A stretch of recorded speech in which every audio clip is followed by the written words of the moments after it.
समस्त दर्शक मान मोर प्रेस द लॉर्ड और नमस्कार जाना करे वर्तमान मोर छोटिया प्रयास आपण जानती आम जो ख्रीष्ट खबर वर्तमान मो उत्कल बाप्टिस्ट मंडली झालसिंह मध्य पहुंची।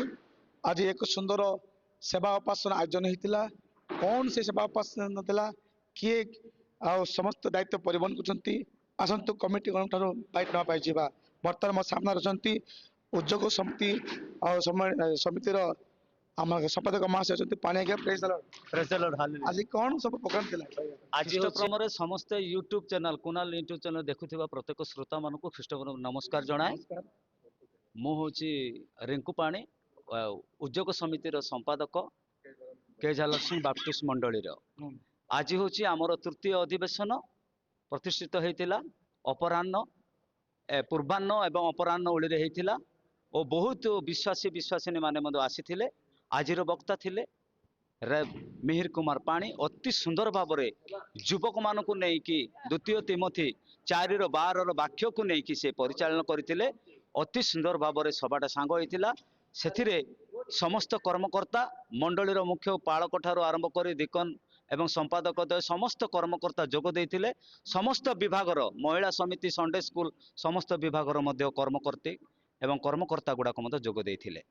आज जो विशेष उपासना थिला आपण आशा करती कि जो प्रश्न को नहीं आलोचना करागला आपण मंडल युवा माने प्रमुख ग्रहण करेंगे विशेष करेंगे निश्चय युवक मानक एक सतर्कपूर्ण वाक्य छोटा लगे युवक जेपरिक ओके ठीक तुच्छ न अछि करू से विषय रे साधु पावल द्वारा लिखित तृतीय तिमोथी निकट को जो पत्र लिखा जाइतिला सेथिरे युवक माने जेपरिक आगको बढ़िबे आत्मिक भाव में से सुंदर वाक्यटा प्रदान करा जाइतिला।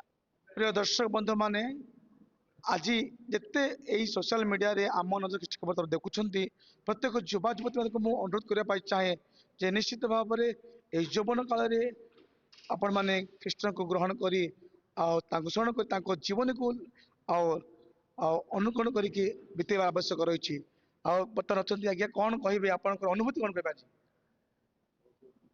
ख्रीष्ट प्रेम समस्त को मोर नमस्कार। आज आमर युवक समितिर तृतीय आत्मा उत्सर्ग सभाटी थिला। एठी आमे प्रभुंकर दास मिहिर पाणी को ए वाक्यटी देइथिलु प्रथम तिमोथी 4:12 को नेकी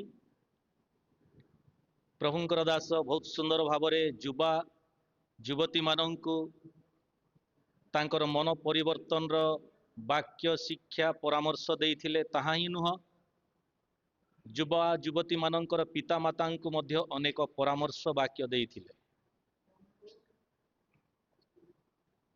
बहुत संख्या रे लोक माने थिले पुनि प्रभुंकर वाक्य बहुत सुंदर भाव में आरंभ रु शेष पर्यंत टळहळ न होई शेष पर्यंत धैर्य धरिकी बसिकी बहुत सुंदर भाव में श्रवण कले।